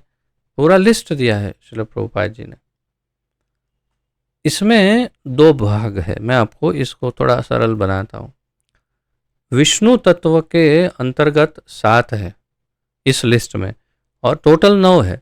और जीव तत्व के अंतर्गत 2 है इस लिस्ट के अंदर, ये जो सूची है उसमें। और किस प्रकार है? तो स्वयं रूप, भगवान स्वयं पहले, स्वयं प्रकाश, इसका विस्तार श्रील विश्वनाथ चक्रवर्ती ठाकुर ने और श्रील स्वयं जीव गोस्वामी से ही विश्वनाथ चक्रवर्ती ठाकुर, तो बहुत ही विस्तार से लिखा है ये सब और बहुत अधिक समझाया है। लेकिन अन्य ग्रंथों में, जैसे कि गर्ग संहिता के अंदर, जो हमारे किसी भी आचार्यों ने नहीं लिखा है, परंतु हमारे इस्कॉन के अन्य सीनियर भक्तों ने कुछ आलेखन किए हैं, उसमें उन्होंने इस बात को बताया कि गर्ग संहिता में प्रथम स्कंद, गर्ग संहिता प्रथम स्कंद के प्रथम अध्याय के 16वें श्लोक से लेकर के 26वें श्लोक तक 10 श्लोकों में इन सभी का, और उसमें 6 मुख्य विभाजन बताए। यहाँ पर 8 है, परंतु वहाँ पर और थोड़ा अलग भी है, वो 6 विभाजन है। मैं उसके डिटेल में नहीं जा रहा हूँ। उन 6 विभाजनों को इन 10 श्लोकों में गर्ग संहिता में विस्तरित किया है। बहुत अच्छा, सुंदर।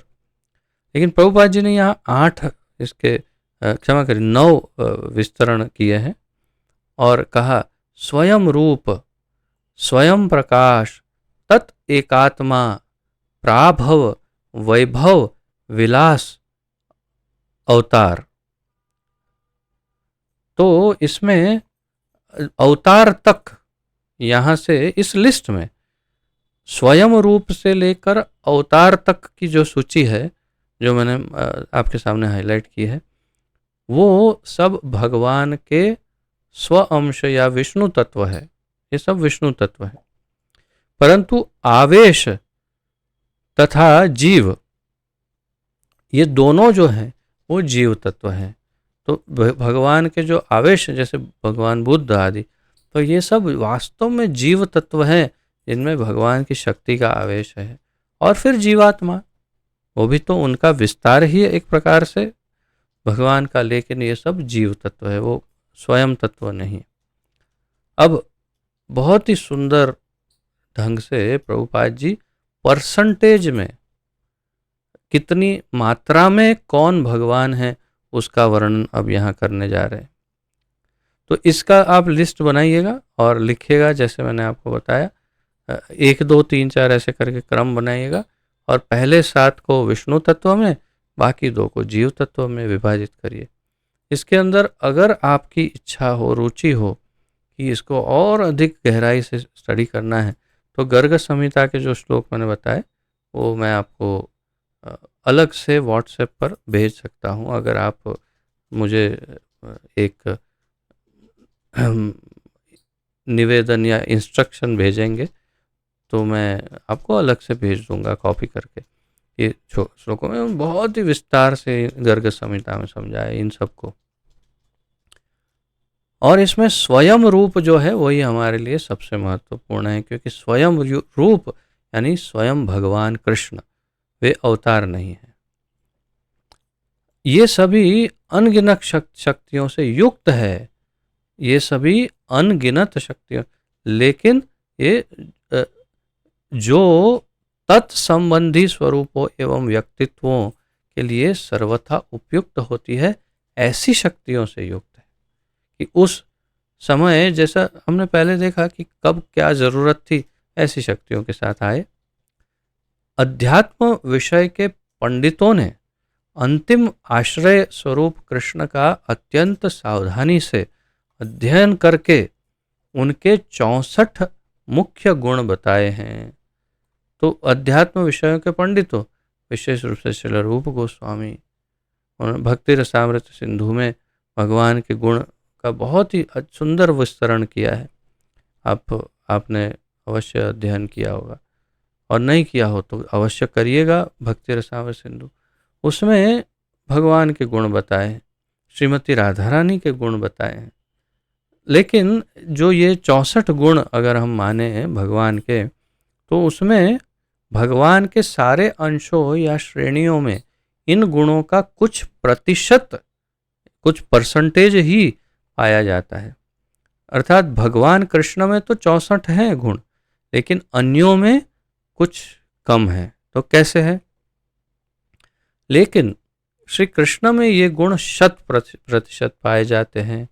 स्वयं प्रकाश और तत् एकात्म से लेकर अवतार की श्रेणियों तक के उनके निजी विस्तार, जो सब विष्णु तत्व हैं, उनमें 93%, 93% तक ये दिव्य गुण पाए जाते हैं।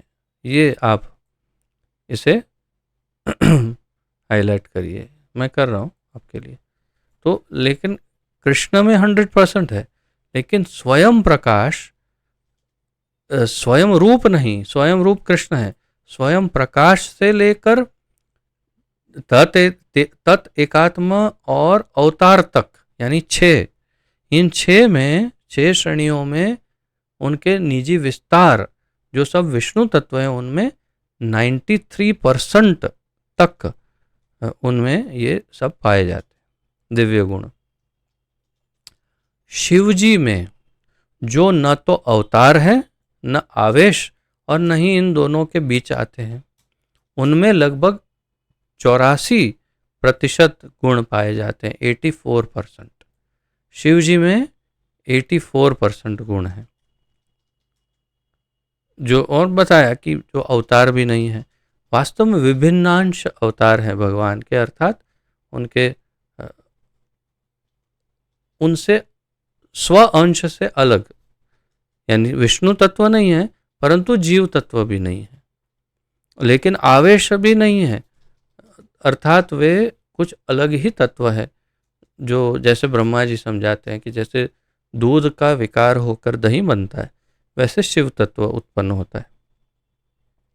तो शिव जी में 84% गुण है 100 में से, यानी 64 गुणों में से।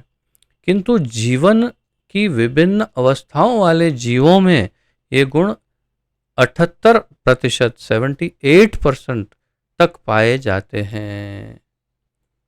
और इसका आगे उदाहरण देंगे ब्रह्मा जी, जो जिसमें सबसे अधिक ये गुण हो, 78%। ऐसा जीव कौन है? ब्रह्मा जी। इस भौतिक जगत की बद्ध अवस्था में जीव में ये गुण बहुत थोड़ी मात्रा में पाए जाते हैं, और पवित्र जीवों में इनकी मात्रा भिन्न हो सकती है। तो मात्रा की जो गणना है उसमें कमी या ज़्यादा ये हो सकता है, और यही होता है। किसी में 78 नहीं हो, ऐसे तो बहुत जीव हैं, लेकिन किसी में 78 हो तो भी मात्रा कम ज़्यादा हो, ऐसा होता है। तो जीवों में सर्वाधिक पूर्ण जीव ब्रह्मा हैं, तो एक ब्रह्मांड के अधिष्ठाता हैं। उनमें 78% तक ये गुण पूर्ण मात्रा में पाए जाते हैं। ब्रह्मा जी में पूरे 78% जो 64 गुण हैं उनमें से 78% गुण पाए जाते हैं। यानी अगर हम भक्ति रसामृत सिंधु के अनुसार गुण के गणनाम को देखें अगर, तो 55 गुण तक ब्रह्मा जी में और शिव जी में दोनों में है।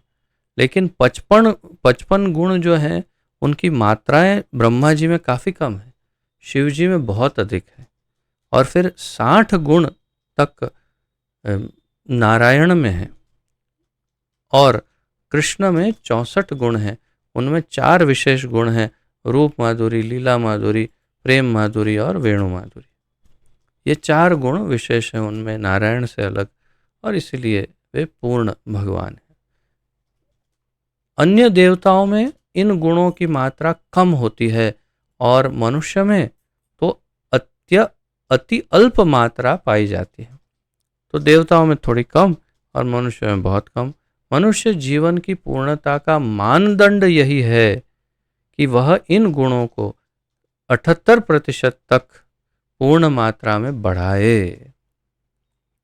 तो मनुष्य जीवन की पूर्णता, सिद्ध अवस्था का क्या तात्पर्य है? मनुष्य जीवन सिद्ध हुआ, ऐसा कैसे कब कहा जा सकता है? जब उसमें 78% पूरी तरह से आ जाए गुण, तब वो सिद्ध कहा जाएगा, संपूर्ण सिद्ध, जैसे ब्रह्मा जी की तरह। जीव में कभी भी शिव, विष्णु या भगवान कृष्ण के समान गुण नहीं आ सकते। जीव में कभी भी इनके समान गुण नहीं आ सकते। कोई भी जीव 78% गुणों को पूर्ण रूप से विकसित कर दिव्यता प्राप्त कर सकता है, पर वह कभी भी शिव, विष्णु या कृष्ण नहीं बन सकता। ये सबसे महत्वपूर्ण बात है कि जीव ही शिव है, या तो जीव ही भगवान है, या तो आत्मा सो परमात्मा। ऐसे सारे सूत्र बिल्कुल बेकार है, क्योंकि ये सत्य है नहीं, ना हो सकता है। जीव कभी भी विष्णु, कृष्ण या शिव भी नहीं बन सकता है, वो ब्रह्मा बन सकता है। हाँ, कालक्रम में वह ब्रह्मा बन सकता है, प्रभुपाद जी कह रहे हैं। वे दैवी जीव जो आध्यात्मिक आकाश में ग्रहों के निवासी होते हैं, वे हरिधाम तथा महेश धाम जैसे विभिन्न आध्यात्मिक ग्रहों में भगवान के सनातन साथी होते हैं। हमने गोलोक चार्ट का जो अध्ययन किया था उसमें देखा था महेश धाम, हरिधाम यानी वैकुंठ धाम, ये सब में उनके निवासी हो सकते हैं। सब धामों के ऊपर कृष्ण का धाम है, जो कृष्णलोक या गोलोक वृंदावन कहलाता है। जो जीव अपने में 78% गुण पूर्ण मात्रा में विकसित कर लेता है, वह इस भौतिक शरीर को त्यागने के पश्चात कृष्ण लोक जाने का भागी बन जाता है। प्रभुपाद जी ने बता दिया कि गोलोक जाना है, ये लो, इतना कर लो तो गोलोक जा सकते हैं। इसको हम मार्क करते हैं ताकि आपको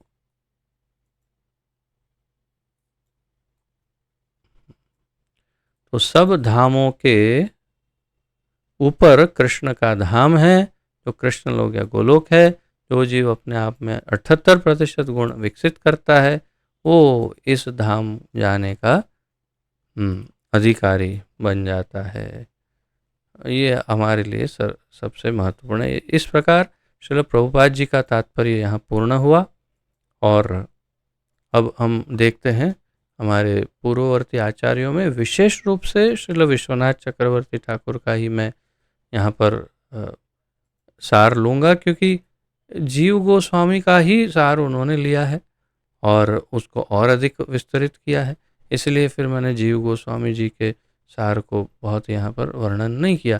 और श्रील विश्वनाथ चक्रवर्ती ठाकुर के संपूर्ण तात्पर्य में से बहुत ही छोटा सा अंश यहाँ मैं सार रूप में प्रस्तुत कर रहा हूँ, क्योंकि बहुत बड़ा विस्तार किया है उन्होंने। कभी मौका मिले तो अवश्य इसे भी स्टडी करना चाहिए। उन्होंने बहुत श्लोकों को उद्धृत किया है।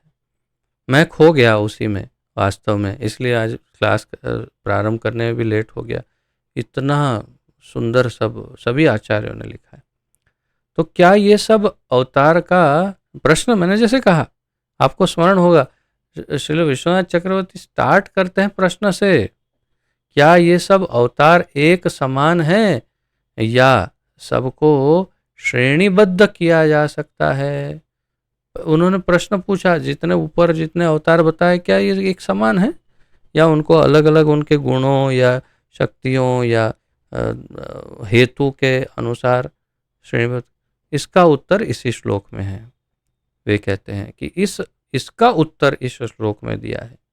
अन्य सभी अवतार अंश, कला, विभूति आदि है, परंतु कृष्ण न अवतार है और न अंश और न ही अंशी पुरुष अवतार है, वे तो स्वयं भगवान है। क्या कह रहे हैं?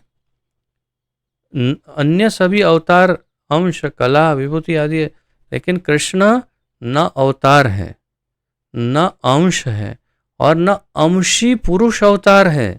वे स्वयं अंशी पुरुष अवतार भी नहीं है, अर्थात वे कारणोदक्षाय विष्णु या गर्भोदक्षाय विष्णु भी नहीं है, वे स्वयं भगवान। वे ही पुरुष अवतार के स्रोत हैं, जैसा कि प्रथम स्कंद के तीसरे इसी अध्याय के पहले श्लोक में कहा गया है। तो हम उसकी डिटेल में तो नहीं जा रहे हैं क्योंकि हमने वो श्लोक कर लिया। तो इस अध्याय के प्रथम श्लोक में ही बताया गया कि वे पुरुष अवतार के भी स्रोत हैं, भगवान कृष्ण। अब ये मेरे अपने निजी अध्ययन के अनुसार मैंने यहाँ प्रस्तुत किया है। चैतन्य चरितामृत की आदि लीला में दूसरे अध्याय के 52वें श्लोक में 2.52 में, चैतन्य चरितामृत आदि लीला 2.52 में इस बात को स्पष्ट किया गया है कि भगवान तीनों पुरुष अवतार से अलग है। ए सभार दर्शनेते आछे माया गंध, तूर्य कृष्णेर नाही मायार संबंध। क्या कहा?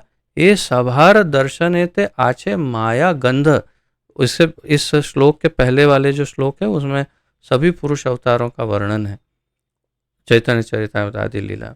उसमें फिर बताते हैं कि ये तीनों जो पुरुष अवतार हैं, कारणोदक्षाई, गर्भोदक्षाई, क्षीरोदक्षाई, इसमें माया की गंध है, अर्थात माया के साथ संपर्क है इन अवतारों का। लेकिन कृष्णेर नाही मायार संबंध, कृष्ण इन तीनों से परे हैं, इनको माया से कोई संबंध ही नहीं है, ऐसा इस श्लोक में बताते हैं। विश्वनाथ चक्रवर्ती आगे बताते हैं, कृष्णस्तु भगवान का अर्थ है कृष्ण ही, यानी कृष्ण मात्र भगवान है।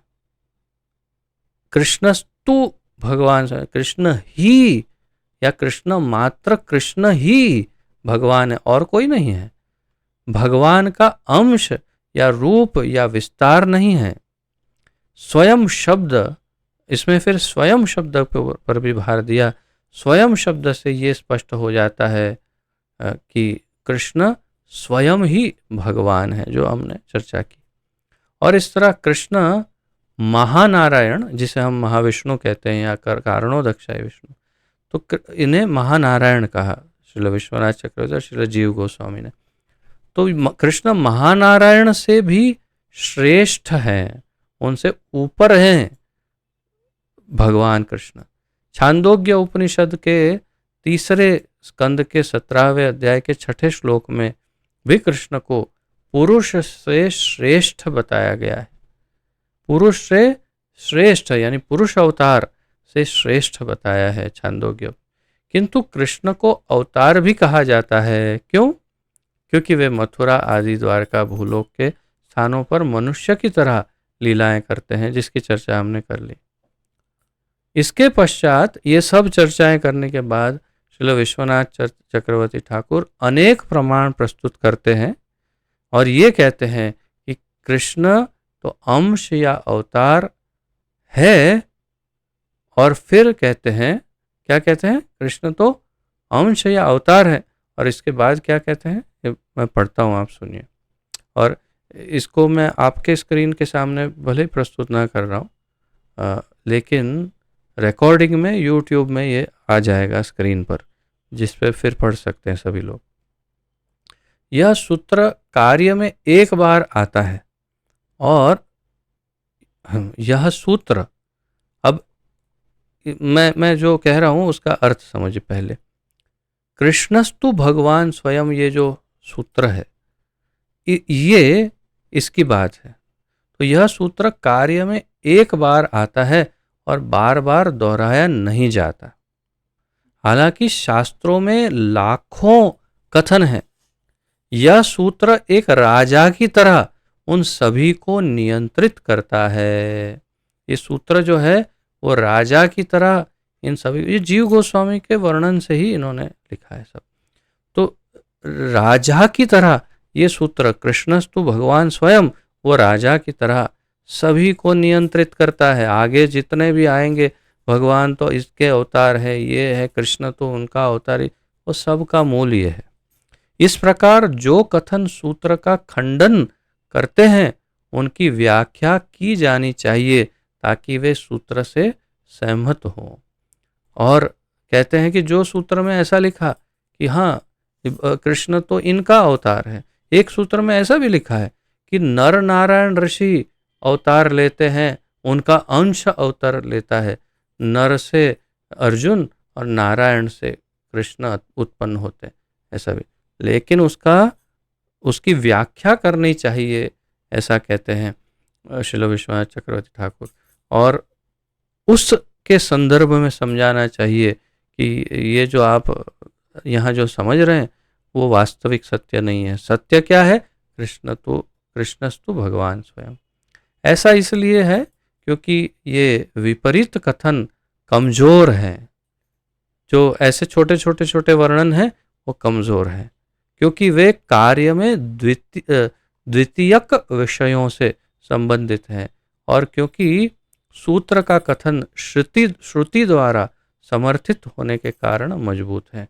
तो ये जो कृष्णस्तु भगवान स्वयं है उसको अनेक श्रुति यानी वेदों में उसका पूर्ण समर्थन है और इसलिए वही सबसे मूल वाक्य है, सार सूत्र है। और बाकी सारे कि भगवान कृष्ण इनके अवतार है, इनके अवतार, वो सब मूल सार सूत्र नहीं है। इसलिए कृष्ण स्वयं भगवान है, यही मुख्य बात है। और शास्त्र प्रमाण से, व्याकरण, भाषा आदि से सिद्ध करते हैं। आगे बहुत सारे उन्होंने सिद्ध करने के लिए बहुत सारे सूत्र दिए श्रील विश्वनाथ चक्रवर्ती ठाकुर ने और सिद्ध किया कि यही सत्य है।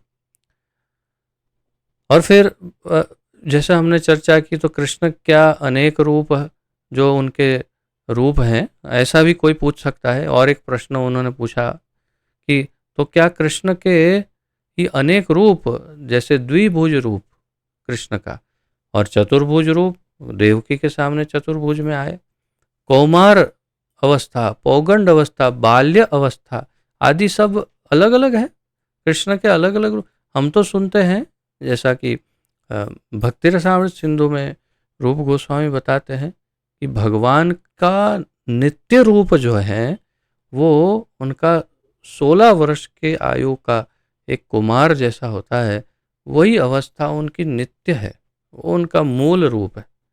तो फिर उनके बाल्य अवस्था का क्या, उनके चतुर्भुज रूप का क्या, उनका पौगंड या फिर द्वारिका में जो बड़े हो गए और चले गए उनका क्या? तो उसको कैसे समझना चाहिए, क्या अलग है? तो श्रील विश्वनाथ चक्रवर्ती कहते हैं नहीं।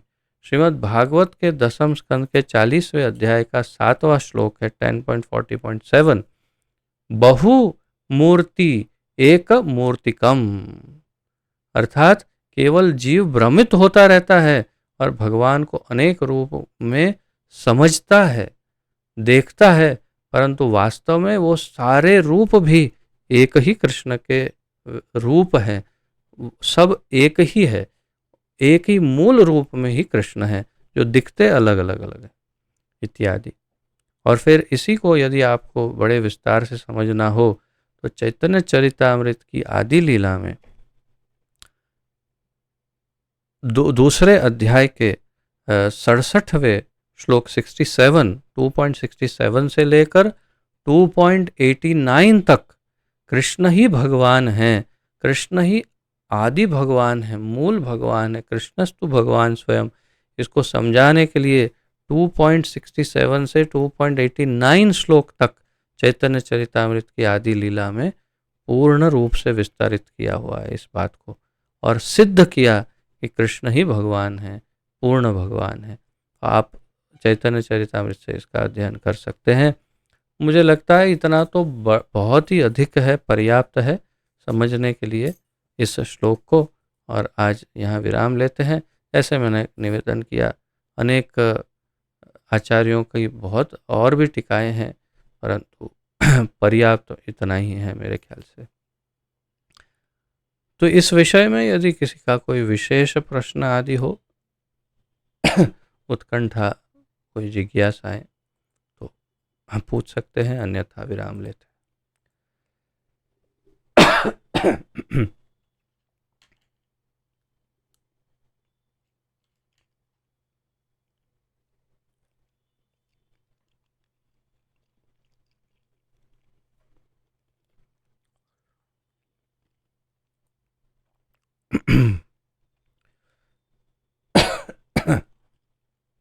लगता है सभी समझ ही गए, ऐसा लग रहा है, या तो डूब गए इसके अंदर। बहुत ही विशाल सागर समान था ये ज्ञान, परंतु जिन्होंने नोट्स लिखी होगी उन्हें स्पष्ट होगा, और जो जो नहीं लिख पाए उसे 2-3 बार सुन सकते हैं इसी रिकॉर्डिंग को, जो मैं यूट्यूब में उपलब्ध कराऊंगा। और फेसबुक में तो ये अपने आप ही प्रस्तुत हो जाता है, मेरे फेसबुक प्रोफाइल में जाएंगे तो ये वहाँ लाइव हुआ है, इसलिए वहाँ होता ही है हमेशा, वहाँ से भी सुन सकते हैं। और नोट्स को फिर से पढ़िए, मंथन करिए, ये बहुत अद्भुत है। तो आशा है आप सबको काफ़ी स्पष्टीकरण मिला होगा कि परम भगवान श्री कृष्ण ही हैं। तो इसके साथ ही आज यहाँ विराम लेते हैं। पतित पावन जगत गुरु श्रील प्रभुपाद की जय। पतित पावन गुरुदेव की जय। ग्रंथराज श्रीमद् भागवत महापुराण की जय। अनंत कोटि गौर भक्त वृंद वैष्णव वृंद की जय। निताय गौर प्रेमानंदे हरि हरि बोल। वाञ्छाकल्पतरुभ्यश्च कृपा सिन्धुभ्य एव च पतितानां पावनेभ्यो वैष्णवेभ्यो नमो नमः। आप सबको दंडवत प्रणाम। आप सबका बहुत बहुत बहुत बहुत धन्यवाद। हरे कृष्ण।